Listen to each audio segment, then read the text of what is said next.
For 3 years, experts said the engine was dead. A single dad revived it in one night, 19 engineers. That is the number of qualified specialists who had looked at the engine inside the Callaway Foundation's 1955 Mercedes-Benz 300 SL. Gullwing in the 3 years since it seized. 19 men and women with credentials and conference presentations, and in 2 cases their own Wikipedia pages. Every one of them said the same thing. The original M198 engine, matching numbers. The engine the car had left the Stuttgart factory with in the spring of 1955 was beyond recovery. The internal damage was too severe.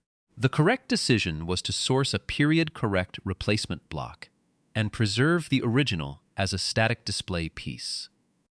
The Foundation's director, a woman named Rachel Vane, had spent 3 years hearing this, and had spent 3 years not accepting it, because the car had belonged to her father, and her father had told her, specifically, with the particular seriousness he reserved for things that mattered, that the engine was the car, not the body, not the gullwing doors, the engine, and that if the engine died, the car died with it.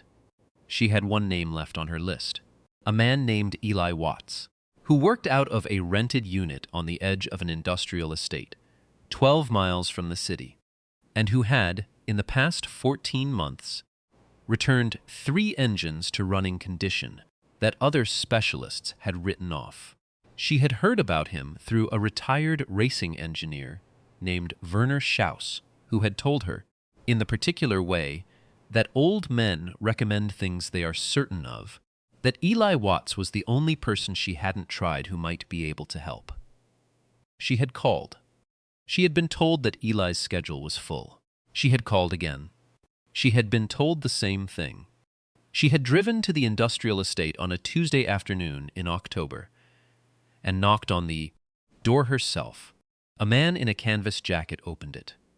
Behind him, a 6-year-old girl sitting on a parts crate, a small stuffed fox named Pip in her lap, doing a drawing in a notebook with the focused concentration of a child who has learned not to be interrupted when something is going well. Rachel said she needed 1 hour of his time. Eli Watts looked at her for a moment. He said he had seen her call history. He said she had called 4 times. She said she knew. She said she was sorry for that. He said to come in. 16 hours and 41 minutes later, the M198 engine turned over for the first time in 3 years. Stay with this one. Every minute of it matters. The Callaway Foundation had been established 12 years ago with the estate of Harold Callaway, who had spent 40 years building a regional manufacturing company, and the last decade of his life collecting significant post-war automobiles with a seriousness that surprised people who had known him only as a businessman. He had understood, late in life, and with the clarity that sometimes comes late, that the cars he cared about were not investments. They were arguments. Each one was an argument that a specific group of engineers, in a specific place and time, had made about what a machine could be. He had wanted to preserve the arguments. Rachel Vane was Harold's daughter. She was 34. She had not grown up with money. Her parents had separated when she was 5, and she had been raised by her mother in a modest house with modest expectations. And she had built herself through a sequence of decisions that had been correct more often than not, and had cost her in ways that were still in the accounting. Her father had reappeared in her life when she was 22, tentatively, and the relationship had been cautious, and then real, and then he had died before it became what it was trying to become. And she had been left with the foundation and the collection, and a particular species of grief that had no clean name. The 300 SL had been his favorite, not the most valuable. There were 3 cars in the collection that exceeded its by several multiples on any auction estimate. But the Gullwing was the one he had talked about, the one he had driven, carefully, on 2 occasions that he had described to Rachel in detail, the one that mattered. The engine had seized 3 years ago during a routine maintenance run. 17 minutes of operation, idle to moderate load, and then a sound that the technician on duty had described as something tearing from the inside. The car had been pushed into a bay and not moved since. The investigation had begun the next morning, and it had not ended in 3 years, because every investigation had arrived at the same conclusion. And Rachel had not been willing to accept the conclusion. She was not in denial. She understood that some things could not be fixed. She had made peace with a number of unfixable things in the previous decade, and she knew what that peace felt like. This was different. This was a specific technical conviction, held at a level below argument, in the place where certainty lives before it becomes language. That the people who had said the engine was dead had not been right. She did not know why she was certain. She had no technical basis for the certainty. It was the kind of knowing that is either instinct or stubbornness, and she had not yet determined which. Werner Schaus had been her father's oldest friend in the automotive world. He was 77, semi-retired, and still spoke about engines the way most people speak about people they love. He had come to look at the 300 SL 6 months after the seizure. He had spent 2 hours with the engine. He had said he agreed with the other assessments. The damage was severe. Recovery was unlikely, but that he had seen once, 35 years ago, something similar in a 300 SL that a man named Hoffman had recovered when everyone else said he couldn't. He had said there was one person working today whose approach reminded him of Hoffman's. He had said the name. He had said Eli Watts was not the kind of person you found through normal channels, and that the way to reach him was to go to his door and ask. Rachel had not done it immediately. She had tried 2 more specialists first. They had said what the others said. Then she had gone to the door. Eli Watts was 33 years old. He was not tall. He had the economy of movement of someone who had spent years working in spaces that punished carelessness with consequences, not symbolic consequences, the kind where you scraped a knuckle or bruised your pride, but the real kind, where a mistake at the wrong moment could mean a failed component, a ruined part, a problem that cascaded downstream into things you could not undo. He had grown up in a town in the rural Midwest, where the dominant employer was an agricultural equipment manufacturer, and where the men who were considered worth knowing were the ones who could repair machines that other men had given up on. He had inherited this value system without examining it, the way you inherit certain things, and had discovered in his early 20s that it applied to a much wider set of machines than tractors. He had a degree in mechanical engineering. He had 2 years of postgraduate work in materials science that he had not finished, for reasons that were complicated and involved a period of his life he discussed with very few people. He had spent 5 years working for a European motorsport manufacturer in their powertrain division, in a role that most people at that level would have considered a destination rather than a waypoint. He had treated it as a waypoint. He had left 14 months ago and set up the unit on the industrial estate, and he had not looked back in the way that people who are certain of a decision do not look back. His daughter's name was Mara. She was 6. She had her father's attention span, which was, in practice, nearly infinite for things she found interesting and genuinely absent for things she did not. And she had her mother's way of drawing, which was precise and observational and produced images that looked like they were made by someone who understood structure. Her mother, Sonia, had died 20 months ago. A cancer that had been found too late and had moved too fast. She had been 31. She had been a graphic designer. She had kept her color swatches in a tin on the desk in the second bedroom, organized by family and then by value. And Mara had understood from the beginning that the tin was to be looked at but not touched, because things that belonged to people who were gone required a different kind of care than things that belonged to people who were here. Pip the fox had been on Mara's bed since she was 3. Orange plush, a white chest, a tail that had been restitched at the tip twice. The eyes were original and intact. Glass, with a particular amber depth that Mara had once described as looking like the color in the tin, which Sonja's sister had heard and had repeated to Eli later that evening. And Eli had not known what to say, so he had said nothing, which was usually the right answer. Pip came to the unit every day after school. Mara came to the unit every day after school. She sat on the parts crate near the workbench, where Eli could see her and where she could see what he was doing.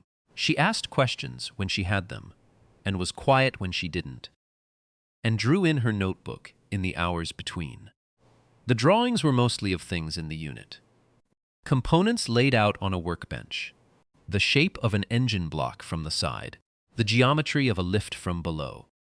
Once she had drawn Eli himself from behind, leaning over an open hood, and the drawing was accurate enough that he had looked at it for a long time when she showed him. He had put it on the wall of the unit, level with his eye line, held up with 2 pieces of tape. It was still there. Rachel came in and told him about the engine. She did not perform the telling.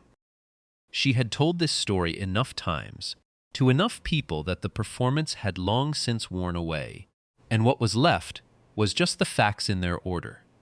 The seizure, the 3 years, the 19 specialists, the conclusion they had all reached. She told it sitting on a spare stool near Eli's workbench, with Mara on the parts crate behind her, Pip in her lap, drawing something with the focused quiet of a child, who is listening to everything and appears to be listening to nothing. Eli asked questions. Not many. He asked about the seizing event, the specific sound, the duration of operation before it occurred, the load conditions. He asked whether anyone had measured bore distortion post-seizure. She said she didn't know. He asked whether the oil pressure readings from the maintenance run had been recorded. She said they had been, and that she had a copy and she could send it. He said, "How long has the car been sitting since the seizure?" She said 3 years. He was quiet for a moment. He said, 3 years with no oil circulation, no thermal cycling, no protection. She said, yes. He said, where is the car kept? She said the foundation's storage facility, climate-controlled, stable humidity. He asked the specific parameters. She gave them. She had them memorized, because they were the kind of detail she had learned to hold on to in 3 years of caring about this problem. He wrote something on a notepad. She could not read his handwriting from across the bench. He said, I want to see the oil analysis from the seizure. She said she had it. He said, and the bore measurements if anyone took them. She said 2 specialists had.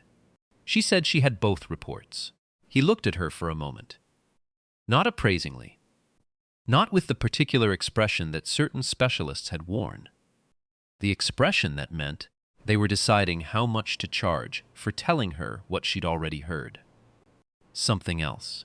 The expression of someone who has heard a problem described and is already somewhere inside it. He said he would come look at the car on Friday. She said she had told herself she was done chasing this.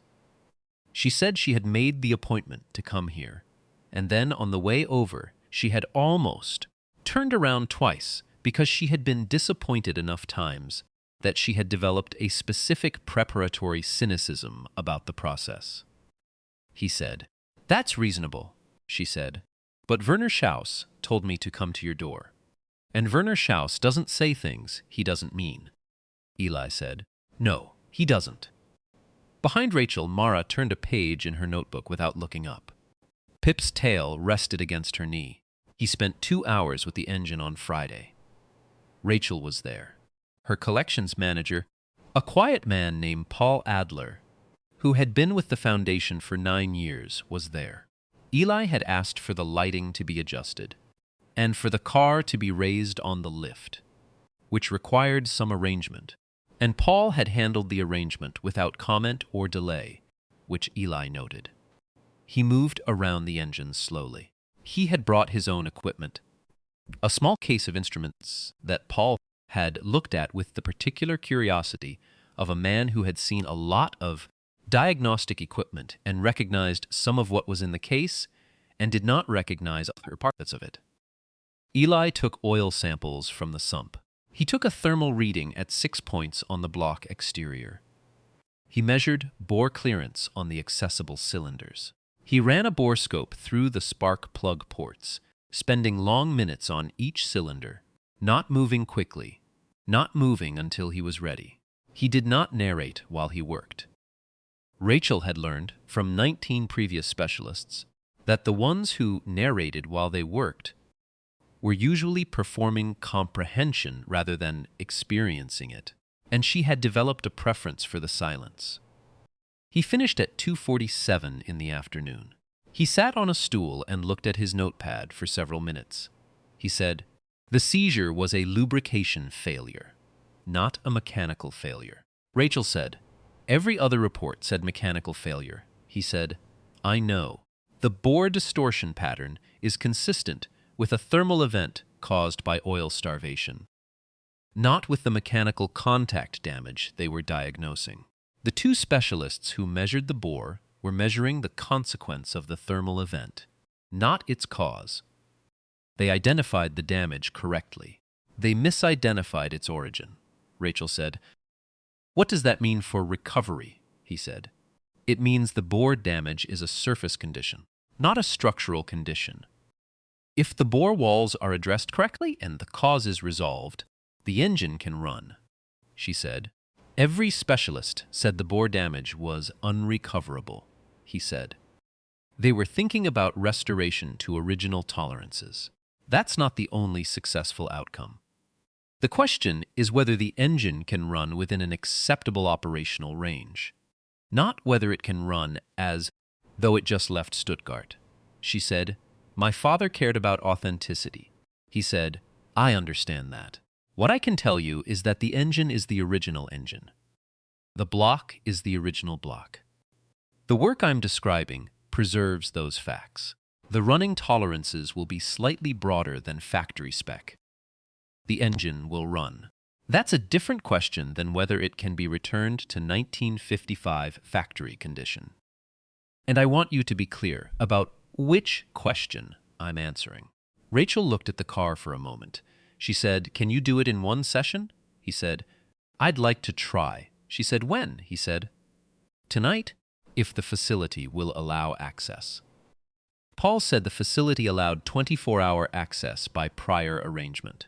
He said he could have it arranged within the hour. Rachel looked at Eli. She said, "What are the chances it works?" He said, "I don't quote odds. I can tell you what I'm going to do and why I believe it addresses the problem." She said, "Tell me." He did. He was specific, and he was sequential, and he did not oversimplify, and he did not overcomplicate. And when he was done, Rachel sat with it for a moment, and then she said, "All right." She said, "I'll be here tonight." He said, "You don't have to be." She said, "I know." He went home first.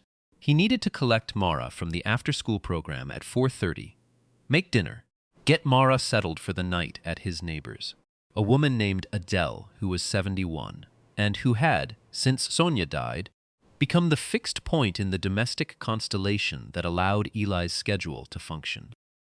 Adele had a guest room she referred to as Mara's room, and Mara had a specific pillow there, and a drawer for Pip when Pip needed to stay, and the arrangement had the ease of something that had been practiced into comfort. Mara asked, at dinner, what the job was tonight. She asked with the directness of a child, who has been answered honestly often enough to expect it. He told her about the engine. He told her about the 3 years, the 19 specialists, the woman who had kept asking. He told it in the specific way he told Mara things, not simplified, but translated. Mara understood machines in outline. She understood the concepts, if not always the details. She said, "Why did the other people get it wrong?" He said they had diagnosed the damage correctly. He said they had gotten the cause wrong. He said there was a difference between seeing what had broken and understanding why, and that the why was what told you whether it could be fixed. She turned this over for a moment with the seriousness she brought to problems she was genuinely working through. She said, "Like when Pip's tail came apart." He said, "A little like that." She said the first time the tail came apart, she had thought it was just old. She said, then she looked and saw that the seam had a weak spot. One stitch that had been too loose from the start. And that once she knew that, she understood it hadn't been old. It had been one bad stitch that had finally given out, he said, exactly like that. She looked at Pip, who was sitting on the table between them with the usual composure. Then she looked at Eli. She said, "Fix it, Dad." He said he was going to try. He arrived at the Foundation's facility at 8:15 in the evening. His equipment was in 2 cases in the back of the truck. He had called 2 suppliers on the drive over. One for a specific boring compound he needed, in a formulation he kept in stock, but had checked that morning and found at a lower quantity than he wanted. One for a secondary oil additive that addressed the particular viscosity problem. The M198's oil, passages presented under the conditions he was working toward. Both had confirmed delivery to the facility by 9. Rachel was already there. Paul Adler was there, though Paul had indicated, without saying so directly, that he had not expected to be there and had revised his plans for the evening when Rachel told him she was going. He had the quiet, reliable presence of a person who understood that his job was to make other people's jobs possible. The car was on the lift. The facility was lit to Eli's specifications. The air temperature was exactly where he needed it. He put on his apron. He set out his tools in the order he would use them. He opened his notebook to the page of notes from Friday's inspection. Rachel sat in a chair near the far wall.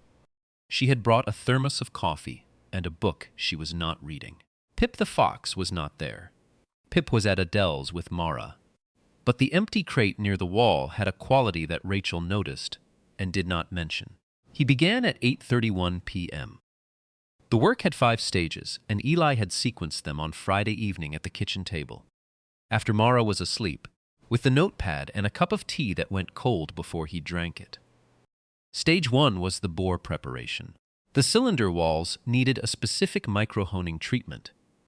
Not the standard honing approach used in a rebuild, a finer process that addressed the surface oxidation layer, deposited during the 3 years of static storage, without removing material below the thermal damage threshold. He had done this before. Not on this engine, not on this car, but on 2 engines with comparable bore conditions. And in both cases, the surface treatment had been the difference between a wall that sealed and a wall that didn't. He worked with the concentration that Mara drew when she drew him working. Focused. Still. The particular stillness of someone whose attention has narrowed to a single object and no longer includes awareness of the room. Rachel watched. She did not speak. She had developed, over 3 years of watching specialists work on this car, a good instinct for when speech was welcome and when it displaced something more important. This was the second kind. At 10:17, Paul brought in the supplier deliveries. He set them on the workbench. Eli did not look up. Stage 2 began at 10:34, the oil passage flush. Using a sequential compound system he had developed over 18 months of working on engines that had been in long-term storage. The principle was not complex, but the execution required patience. You could not rush the compound through the passages faster than the deposits were, willing to release. And the deposits in a 30-year-old engine that had sat for 3 years had their own timeline. He worked with the timeline rather than against it. At 11:48, Rachel refilled her thermos cup and offered the thermos to Paul. Paul accepted. Eli, when offered, said not yet. Stage 3 was the oil system priming, re-establishing pressure throughout the passages before any attempt at cranking, using a pre-lube pump at controlled pressure. He checked the pressure gauge at 6-minute intervals. He was not watching the clock. He was watching the gauge. At 12:40 in the morning, the pressure held steady at the threshold he had defined. He said, to no one in particular, "Good." Rachel looked up from the book she was not reading. Stage 4 was the preparation of the ignition system. The M198's Bosch direct injection, which had been dormant for 3 years, and which required specific attention to the pump seals and the injector tips before any attempt at combustion. He had brought the parts he expected to need. He needed 3 of the 4. The 4th tip was in better condition than he had expected, which was one of those small facts that a person who works with old engines registers as a minor grace and does not mention aloud. At 1:55 in the morning, he stepped back from the engine. He looked at it for a long moment. Paul asked if he wanted more light. He said, "No, it's right." Rachel stood up from the chair. He looked at her. He said, "This is the part where I try," she said. "I know," he said. "If it doesn't start tonight, I have 2 more approaches. I want you to know that before I try this one." She said she appreciated that. She said, "But this one is the one." He said, "I think so." She said, "My father used to say that you know when something is right before you test it, that the testing is just for everyone else." Eli said nothing to that for a moment. Then he said, he was right. He got in. He did not rush the start sequence. He primed the fuel system first. The protocol for an engine that had not run in 3 years required 2 full priming cycles before attempting to crank, and he ran both cycles with the same patience he had brought to every other stage of the evening. Rachel stood beside the open driver's door. Paul stood near the lift controls in case they were needed. The facility was very quiet. At 2:09 in the morning, Eli turned the key. The starter motor engaged. The engine turned once, twice, the specific laboring of a mechanical system that has not moved in 3 years, negotiating its own inertia. On the 3rd revolution, the injectors fired. On the 4th, combustion caught in cylinder 1. On the 5th, the remaining cylinders followed in sequence. The M198 engine ran, not loudly, not with violence, with the particular sound of a straight 6 that had been built by people who understood that precision and noise were inversely related. A deep, settling, even note that filled the facility the way a held chord fills a room. A sound that did not shout. A sound that had no need to. It ran. Rachel put one hand on the roof of the car. Just one hand. She did not move for a long time. Paul sat down on the chair she had vacated. He sat down in the specific way that people sit when their legs have decided the situation before the rest of them has caught up. Eli let the engine idle for 4 minutes, monitoring oil pressure, monitoring temperature, monitoring the sound for any deviation from the even note, finding none, finding the readings where he had calculated they would be, finding everything where it was supposed to be. At 2:14 in the morning, he shut it down. He got out of the car. He made a note in his notebook. He noted the time. He noted the pressure readings. He noted the temperature at each monitoring point. He put the notebook in his jacket pocket.